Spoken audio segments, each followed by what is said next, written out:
Vine was a 9-year-old boy. He was fascinated by his father's work.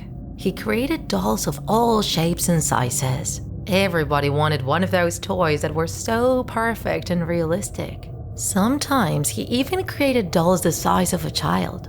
Best of all, each doll was unique, as they were made by hand one by one. One day, a wealthy man named Gear asked for a life-size doll. After speaking with him, the doll maker refused to create it, discovering that he had intentions that he didn't like. At his refusal, the rich man became furious and swore revenge on him. Gear ordered several gunmen to get rid of the doll maker, and they set his house on fire while he and his son were inside. With much effort, the man managed to save Vine from the flames and get him out, but he didn't have the same luck. The little boy was terrified to see how his father died burning before his eyes, while in the background the house turned into rubble and ashes. He asked for help, but it was too late. His father had died of burns. When the firefighters managed to put out the fire, Vine went into the house to see if there was still anything left that had survived the fire.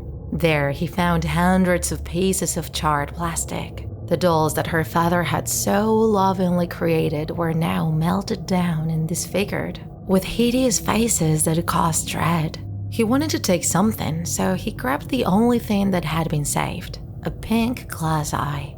He took it in his hands and held it close to his heart. Tears began to fall down his face. He couldn't believe that glass was the only object he had left of his father. But unfortunately, the terrors were not over for him yet. Gear ordered his hitman to return to the crime scene to make sure the doll maker was dead. Next to the house, they saw the police, the fireman, and a stretcher with a covered body in the ambulance.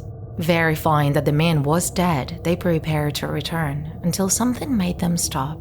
Vine, the son, was still alive.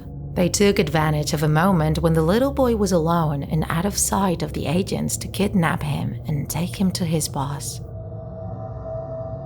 Gear decided to keep the child to replace the doll he never received. He kept Vine hidden in his house for 3 years as his prisoner.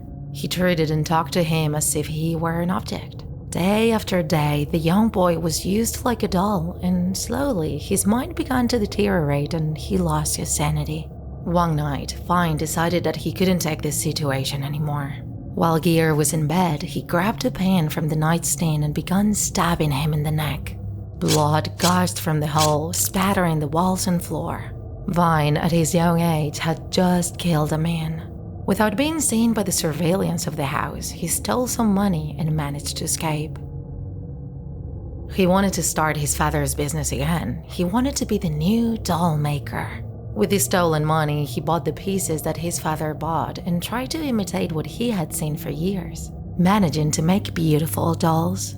With the money he earned, he created more and better ones. But his obsession with making them more and more real grew so much that plastic and porcelain were no longer enough for him.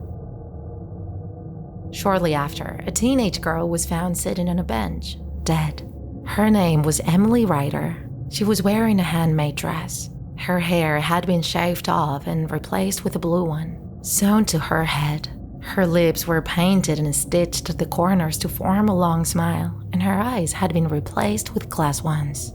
Her body was positioned like a doll on display, with all joints broken.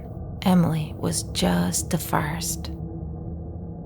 Vine had lost his mind. He wanted to be like his dolls, so he gouged out one of his eyes and replaced it with the pink glass eye he had found in the fire. Then he wanted to sew up his mouth, but he only managed to get halfway. The police still haven't managed to catch him. He is now the new doll maker.